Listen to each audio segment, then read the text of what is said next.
எல்லாரும் ஹோம்ஒர்க் எழுதுங்க. குயிக்காக எடுங்க, எழுதுங்க.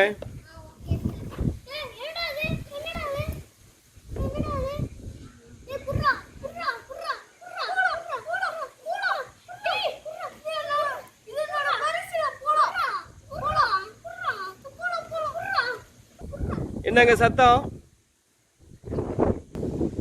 பெல் அடிச்சிருச்சு. எல்லாரும் கிளம்புங்க.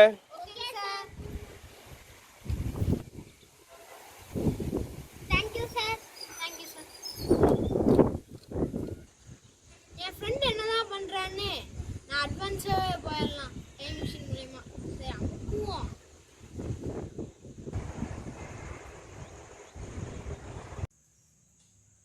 ஓ டைம் மிஷின் வைக்கிறத திரும்ப போல நம்ம திருத்திக்கலாம். ஆமா டைம் மிஷின் இங்க வச்சிருக்கோம். இது நம்ம பேக்குள்ள போய் ஒளிச்சு வச்சுக்கலாம். அப்ப அவனுக்கு தெரியாது நம்ம திருத்திட்டோன்ட்டு. போலாம். ஓஹோ இவன் இதுக்காக தான் இப்படியெல்லாம் சண்டை போட்டானா? டைம் மிஷின் திருட தான் போகிறான். நம்ம ப்ரெசண்டருக்கே போய் அவனை தடுத்து நிறுத்த முடியுமான்னு பார்க்கலாம். சரி தடுத்து நிறுத்தலாம். திருடினதை வேற நம்ம டைம் மிஷினில் பார்த்துட்டோம். இனி அவனை எப்படி விட்டு வைக்காமல் இருக்கிறது? நம்ம டைம் மிஷினில் போய் நம்ம அவனை கைகாலமாக பிடிச்சிடலாம். நம்ம பிடிக்க முடியுமான்னு பார்க்கலாம். எவ்வளோ திமிரு இருந்தால் இப்படி திருட பார்ப்போம். சரி அதை நாளைக்கு பார்த்துக்கலாம். சரி வீட்டுக்கு போவோம்.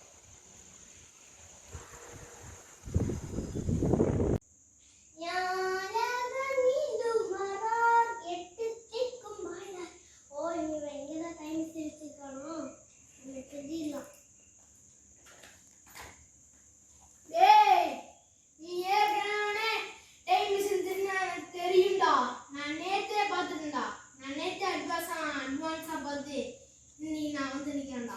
அச்சோ கண்டுபிடிச்சிட்டானே. எதுக்கு எடுத்தவங்க பொருள் திட்டுற?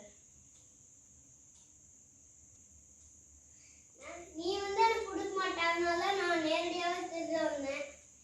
நீ நீ நேரடியாக கேட்டிருந்தாவே நான் தந்துருப்பேன். இப்படி மற்றவங்க பொருள் ஆசைப்பட்டு நீ திருடக்கூடாது. இனிமேல் அப்படி அந்த மாதிரி பண்ணக்கூடாது. சாரி. நீங்கள் மற்றவங்க பொருட்களுக்கு ஆசைப்படாதீங்க. நீங்களே உங்கள் திறமையால அதை செய்ய பாருங்க. இல்லைன்னா நீங்களே வாங்குங்க. இந்த வீடியோ பிடிச்சிருந்துச்சுன்னா லைக் பண்ணுங்க, ஷேர் பண்ணுங்க, சப்ஸ்கிரைப் பண்ணுங்க, பக்கத்துல இருக்க பெல் ஐக்கன் ஆல்ல போட்டுக்கோங்க. Okay bye guys. பாய்.